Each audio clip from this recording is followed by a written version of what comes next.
श्री राम जय राम जय जय राम, श्री राम जय राम जय जय राम, श्री राम जय राम जय जय राम, श्री राम जय राम जय जय राम। जय श्री हरि, जय श्री राम, जय बजरंगबली। बांधवों, आप लोगों ने, प्रभु आप लोगों ने श्री आनंद रामायण के 10वें सर्ग के द्वितीय भाग में श्रवण किया कि विभीषण का समुद्र पर श्री राम का कुपित होना, महर्षि अगस्त तथा विंध्याचल का वृत्तांत, हनुमान जी द्वारा शिवलिंग की स्थापना, ये प्रसंग आपने सुना। अब आगे का जो प्रसंग है श्री आनंद रामायण के शारकांड के 10वें सर्ग के तीसरे भाग में, वो है द्वादश ज्योतिर्लिंगों के आविर्भाव की कथा, रामेश्वर लिंग की महिमा। ये आप 2 प्रसंग सुनेंगे, कृपया ध्यानपूर्वक इसका श्रवण करेंगे। लेकिन प्रभु आप लोगों से नम्र निवेदन है, यदि आपने मेरे YouTube channel Sanatan Darshan with Dinesh को सब्सक्राइब नहीं किया है तो ज़रूर सब्सक्राइब कर दें, बेल आइकन को दबा दें, कमेंट करें, शेयर करें, लाइक करें। जय श्री हरि। अब आगे का प्रसंग आपके सामने है।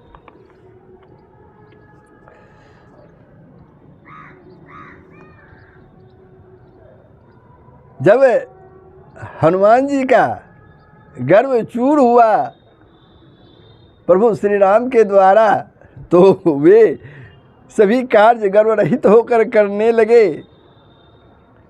तो शिव जी बोल रहे हैं कि उसके बाद मैं उस बालुकामय लिंग से प्रकट हुआ और मैंने रघुद्वय श्री राम से जो कुछ भी कहा, हे देवी पार्वती वह सब तुम सुनो, मैं कहता हूँ। शिव जी बोल रहे हैं,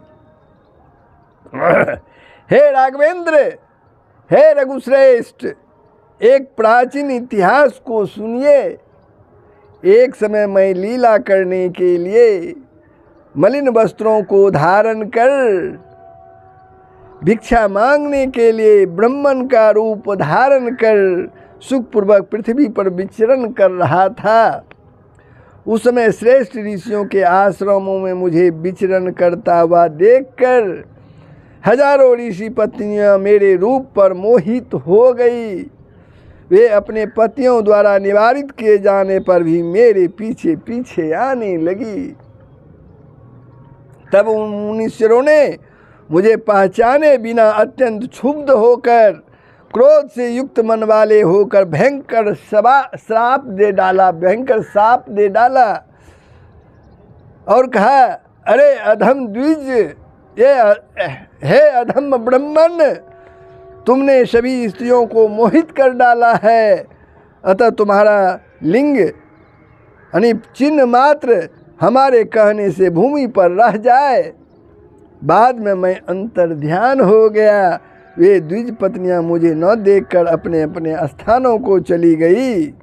भूमि पर पड़े उस शिवलिंग ने पृथ्वी तथा आकाश को व्याप्त कर लिया। पृथ्वी तथा आकाश को व्याप्त कर लिया। यह देखकर ब्रह्मा जी चकित हो उठे। ये उसका अंत खोजने निकल पड़े।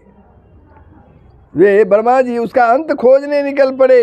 करोड़ों वर्ष व्यतीत हो गए, किंतु ब्रह्मा जी ने उस शिवलिंग का अंत नहीं पाया। ब्रह्मा जी ने उस शिवलिंग का अंत नहीं पाया। तब भयभीत होते हुए मेरे पास वे आए और सारा वृत्तांत मुझे निवेदित किया और कहा, हे शंभो, इस शिवलिंग की वृद्धि से असमय में ही प्रलय उपस्थित हो जाएगा। असमय ही प्रलय उपस्थित हो जाएगा। उसके बाद मैंने पूर्व वृत्तांत सुनाते हुए ब्रह्मा जी को त्रिशूल दिया और उस शिवलिंग को खंडित करने के लिए कहा। इस पर ब्रह्मा जी मुझसे बोले, मैं ऐसा कैसे कर सकता हूँ? ब्रह्मा जी बोले, मैं ऐसा कैसे कर सकता हूँ? यह कार्य आप ही करें। हे राम, तब मैंने उस अखंड शिवलिंग के 12 खंड किए, उस अखंड शिवलिंग के 12 खंड किए। शिव जी श्री राम जी को सुना रहे हैं। फिर अपने त्रिशूल से मैंने उस खंडों का भूमि पर इधर उधर प्रक्षेप कर दिया। वे ही 12 खंड पृथ्वी पर 12 ज्योतिर्लिंगों के रूप में प्रसिद्ध हो गए। वही 12 खंड जो है पृथ्वी पर 12 ज्योतिर्लिंगों के रूप में प्रसिद्ध हो गए। ओंकारेश्वर, सोमनाथ, त्र्यंबकेश्वर, मल्लिकार्जुन, नागेश, बैजनाथ, काशी विश्वेश्वर, केदारेश्वर, महाकाल, भीमेश तथा घुसरीनेश्वर, इन 11 शुभ ज्योतिर्लिंगों को जानना चाहिए। सुमेरु के ईशान दिक भाग में स्थित गंधमादन नामक 12वां ज्योतिर्लिंग बहुत ही समय तक भी किसी मानव के दृष्टि पथ में नहीं आया। तब मुनियों ने उस लिंग को शिव स्वरूप मानकर वह वर दिया कि तुम्हें पुनः लिंगत्व की प्राप्ति हो। उसके बाद एक बार मेरु का वह ज्योतिर्लिंग रूप गंधमादन नामक उत्तरी शिखर प्रलय वायु के द्वारा पृथ्वी पर गिरा। हे राघव, हे राघव, आप उस गंधमादन शिखर को दक्षिण समुद्र के संगम पर देख सकते हैं। वह 12वां गंधमादन नामक ज्योतिर्लिंग है। वह आपके द्वारा प्रतिष्ठित लिंग के ईशान भाग में समीप ही स्थित है। आज तक इसे किसी ने नहीं देखा है। आज वानरों के साथ आपने उस मुक्ति प्रदान करने वाले लिंग का स्पर्श तथा दर्शन कर लिया है। हे रघुत्तम, आपके द्वारा प्रतिष्ठित लिंग के प्रभाव से ही इसकी पृथ्वी तल पर प्रसिद्धि हुई है। इस लिंग में जो मेरी ज्योति है वह मेरे कहने से आज ही आपके द्वारा सेतु बंद में प्रतिष्ठित बालुकामय लिंग में प्रविष्ट हो जाएगी। अतः आपके द्वारा स्थापित रामेश्वर नामक लिंग ही 12वां ज्योतिर्लिंग होगा। रामेश्वर नामक लिंग ही 12वां ज्योतिर्लिंग होगा। हे रघुश्रेष्ठ, आज से उसे ही सब लोग 12वां ज्योतिर्लिंग कहेंगे। पूजा उत्सव आदि जो भी कर्म होगा वह आपके द्वारा स्थापित रामेश्वर लिंग का ही होगा।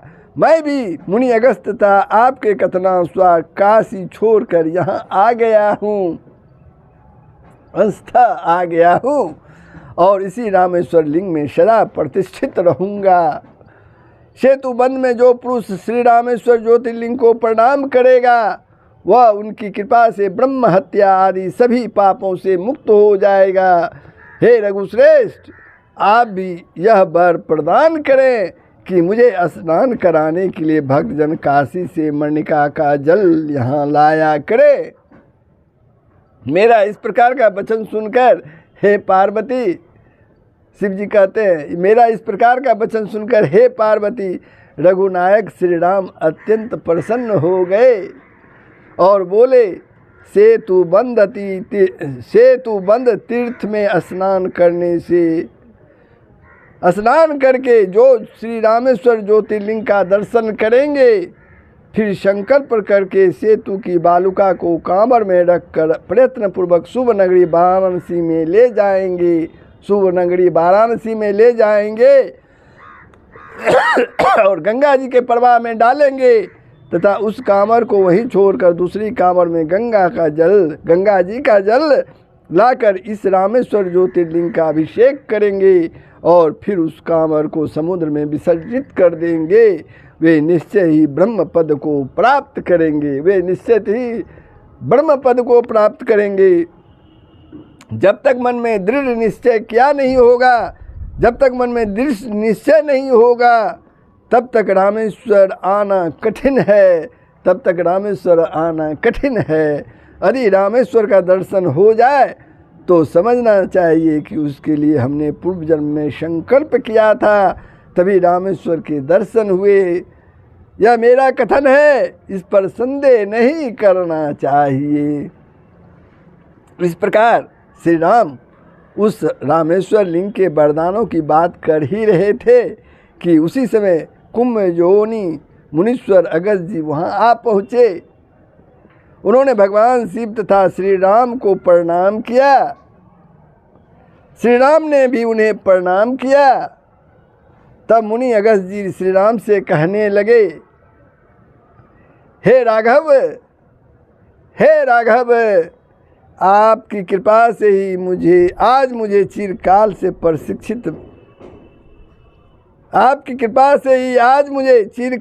प्रतीक्षित भगवान शिव के दर्शन हो सके हैं। आज मुझे बहुत संतोष प्राप्त हुआ है।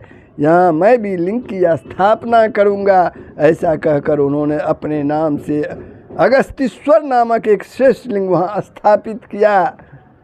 अगस्त मुनि ने भी उन्होंने वह लिंग प्रसन्नतापूर्वक रामेश्वर लिंग के आग्नेय कोण में स्थापित किया और अगस्तीश्वर नामक उस लिंग की पूजा की। उसके बाद उन्होंने विश्वनाथ श्री राम एवं रामेश्वर को प्रणाम करके उनकी स्तुति की और वे पुरातन गंधमादन लिंग का दर्शन करके प्रसन्न मन हो अपने आश्रम को चले आए। कौन? अगस्त ऋषि अपने आश्रम को चले आए। हे देवी, सेतु वन में श्री रामेश्वर के शुभ मंदिर के आग्नेय कोण में अगस्तीश्वर तथा ईशान कोण में गंधमादन, ये दो लिंग विद्यमान हैं। इन्हें कोई जानता है, कोई नहीं जानता, किंतु रामेश्वर लिंग स्वर्गलोक, मृत्युलोक तथा पाताल लोक इस प्रकार से तीनों लोकों में विख्यात है। तीनों लोकों में यह जो है लिंग विख्यात है। तो आप लोगों ने रामेश्वर लिंग की महत्ता क्या है इसके बारे में भगवान शिव के ही मुख से श्रवण किया। 12 ज्योतिर्लिंगों के नामों को जाना, उसके आविर्भाव की कथा सुनी। ये प्रसंग कैसा लगा प्रभु? कमेंट के माध्यम से ज़रूर बताएंगे। अगर आपने वीडियो को सब्सक्राइब नहीं किया है तो ज़रूर सब्सक्राइब कर देंगे। जय श्री, सबका कल्याण ही होगा, पूरे विश्व का कल्याण होगा। जय श्री हरि, जय श्री राम, जय बजरंगबली। सबका कल्याण होगा, यही सनातन धर्म का मूल तत्व है। जय श्री हरि।